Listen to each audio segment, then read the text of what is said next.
महिला आरक्षण विधेयकाच्या विरोधात काँग्रेस खासदार प्रशांत पडोळे यांनी मतदान केलं, त्यांना त्यांची जागा महिला दाखवेल असं वक्तव्य चंद्रशेखर बावनकुळे यांनी केलं होतं. त्यावर प्रत्युत्तर देताना खासदार म्हणाले, हा महिला विधेयक बिल होता की डिलिमिटेशन बिल होतं, ते आधी स्पष्ट करावं. महिला आरक्षण बिल 2023 मध्येच पास झालं आहे. मग महिला आरक्षण का लागू केलं नाही? ज्या राज्यांनी लोकसंख्या नियंत्रित केलं त्यांच्यावर अन्याय आहे.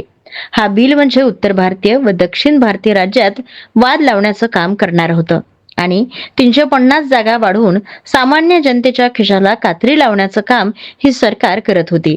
जर सरकारकडे पैसा आहे तर खासदारांच्या स्थानिक निधी वाढवून 30 कोटी रुपये करण्यात यावे, जेणेकरून विकास कामे होतील. तर दुसरीकडे जर यांना महिलांना न्याय द्यायचा आहे तर मोदी साहेबांनी राजीनामा देऊन एखाद्या लाडक्या बहिणीला प्रधानमंत्री करावं. सर्वप्रथम भाजपाला मी प्रश्न विचारू इच्छितो की हा बिल महिला आरक्षणाचा होता की डिलिमिटेशनचा होता.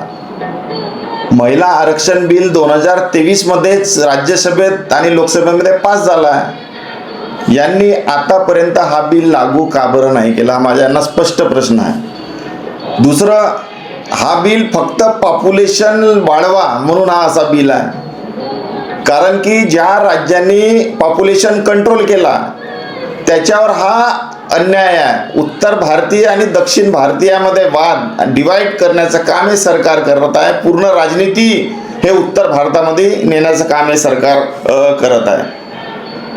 आणि यांनी हे गोष्ट सांगावं की हिंदुस्थानावर आजच्या डेटमध्ये कर्ज किती आहे आणि 350 सीटा वाढवून सामान्य जनतेच्या खिशावर कात्री लावण्याचं काम हे सरकार का बरं करत आहे.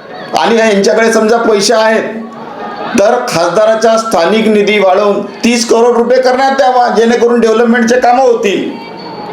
वरून लाडकी बहीण योजना यांनी सुरुवात केली, चांगली योजना होती, पण किती लाखो बहिणीवर अन्याय करण्याचं काम केलं, त्या लिस्टमधून किती बहिणींना काढलं यांनी सांगावं. आणि एवढंच महिलांचं प्रेम, लाडक्या बहिणीचं प्रेम आमच्या माननीय प्रधानमंत्री मोदीजींना आहे, तर मी त्यांना चॅलेंज करतो, त्यांना विनंती करतो की त्यांनी एका लाडक्या बहिणीला त्यांनी न्याय द्यावा, आपण राजीनामा द्यावा आणि तिथं भारताचा प्रधानमंत्री एक लाडक्या बहिणीला करावा.